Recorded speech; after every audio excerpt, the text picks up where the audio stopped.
उत्तम नगर कांड पर वारिस पठान का आया बड़ा बयान, उठाए बड़े सवाल, समाज में बदलती नफरत पे कही बड़ी बात। बताएंगे उन्होंने क्या कहा।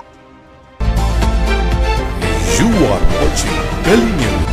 दिल्ली के उत्तम नगर में होली के दौरान एक मासूम बच्चे द्वारा पानी का गुब्बारा फेंकने पर हुए विवाद ने जिस तरह एक जान ले ली, उसने पूरे देश को झकझोर कर रख दिया है। दिल्ली के उत्तम नगर इलाके में होली के उत्साह के बीच एक बच्चे ने पानी का गुब्बारा फेंका था। ये छोटी सी बात दो पक्षों के बीच हिंसक झड़प में बदल गई। इस विवाद के दौरान तरुण कुमार गंभीर रूप से घायल हो गए और उन्होंने दम तोड़ दिया। पुलिस ने इस मामले में कार्रवाई शुरू कर दी है। अदालत के आदेश से पहले आरोपी के घर पर बुलडोजर भी चल चुका है। दिल्ली पुलिस ने यहाँ उत्तम नगर में होली के दौरान दो परिवारों के बीच हुई झड़प में 26 वर्षीय व्यक्ति की हत्या के सिलसिले में 7 और लोगों को गिरफ्तार किया है तथा एक नाबालिग को भी हिरासत में लिया है। एक अधिकारी ने सोमवार को ये जानकारी दी। उन्होंने बताया कि इस संबंध में अब तक कुल 14 लोग गिरफ्तार किए जा चुके हैं तथा 2 नाबालिगों को भी पकड़ा गया है। घटना के बाद इलाके में तनाव का माहौल बन गया है, जिसके मद्देनजर कानून व्यवस्था बनाए रखने के लिए पुलिस और अर्धसैनिक बलों की भारी तैनाती की गई। द्वारका के उपायुक्त कुशल पाल सिंह ने बताया कि पुलिस टीम झड़प में शामिल अन्य व्यक्तियों की पहचान और गिरफ्तारी के लिए लगातार प्रयास कर रही है तथा मामले की जाँच जारी है। आपको बता दें, पुलिस के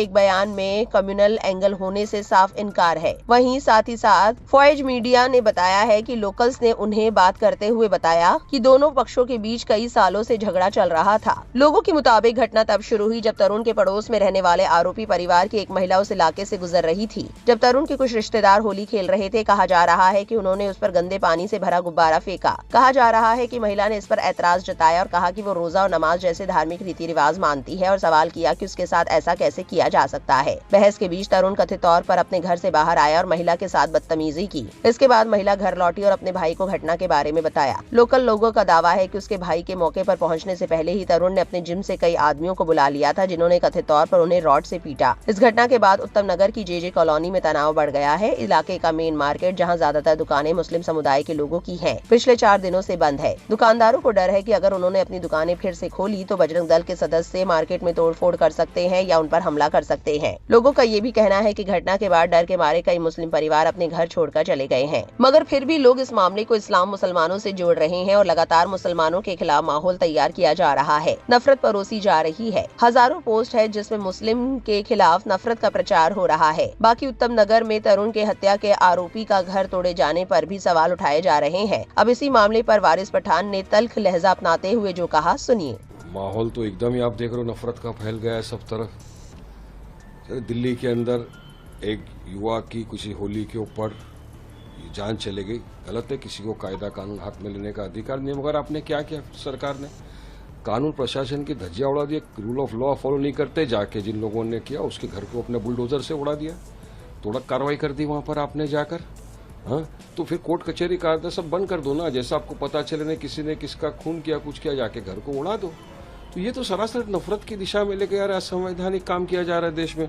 अच्छा, मैं सवाल करता हूँ, फिर 20 दिन के अंदर ये नफरत इतनी फैली, कुछ लोगों ने कायदे कानून को मजाक बना लिया, अपने हाथ में लिया, उसकी धज्जियां उड़ा दी। उसमें उन्होंने आमिर करके था, उसको काउ विजिलेंटर ने शॉट डेड कर दिया। उनैस खान करके था, शॉट पॉइंट ब्लैंक रेंज पे उसको मार दिया।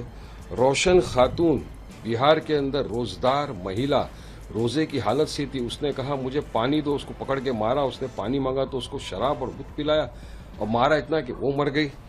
अब्दुल सलाम, उनको मार दिया आपने। रास्ते में 3 मौलाना जा रहे, आप उनको तमाचे लाफे मार रहे। इन लोगों के कातिलों के घर पे क्या बुलडोजर चला? नहीं चला। तो अब सरकार क्या ये देखकर बुलडोजर चलाएगी कि नहीं, ये एक समुदाय का है तो इसके खिलाफ चलाओ, ये दूसरे समुदाय का है तो उसके खिलाफ नहीं चलाओ? तो अब नफरत फैलाते जा रहे हो ना। कहाँ रुकेगा ये? महाराष्ट्र के अंदर आप देखिए, पूना की घटना। अब एक लड़का लेके जा रहा है गाड़ी के अंदर कुछ जानवरों को, तो ठीक है आपको लगता है कि गलत कर रहा है, पुलिस प्रशासन है, आप उसके पास लेके आओ, लेकिन आप उसको रोकते हो। ये बजरंग दल वाले, ये एक्टिविस्ट रोकते हैं उसको, रास्ते पे उसको उतारते, उसको मारते। इतना ही नहीं, उसके मुंह में गोबर डाला जाता है, गोबर। सोचिए किस हद तक के इनके दिल दिमाग से कायदे कानून का पूरा डर खौफ पूरी तरह से निकल गया है। ये तो एक दिल को दहला देने वाली बात है। उस पे दिल्ली के अंदर है, आप देखिए, ये एक हिंदू रक्षा दल के मेंबर है, ये खुले तौर से धमकी दे रहे हैं कि इस ईद हम खून की होली खेलेंगे। या इस तरह के अल्फाज, भड़काऊ बयान, भड़काऊ भाषण देना क्या अलाउड है?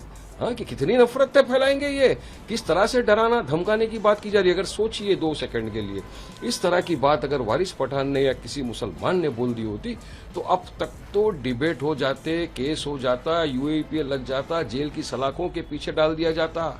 मगर यहाँ सब के सब खामोश बैठे हैं, कोई कायदे कानून इनके खिलाफ नहीं लगता। तो क्या सारे कायदे कानून सिर्फ मुसलमानों के ऊपर लगने वाले हैं?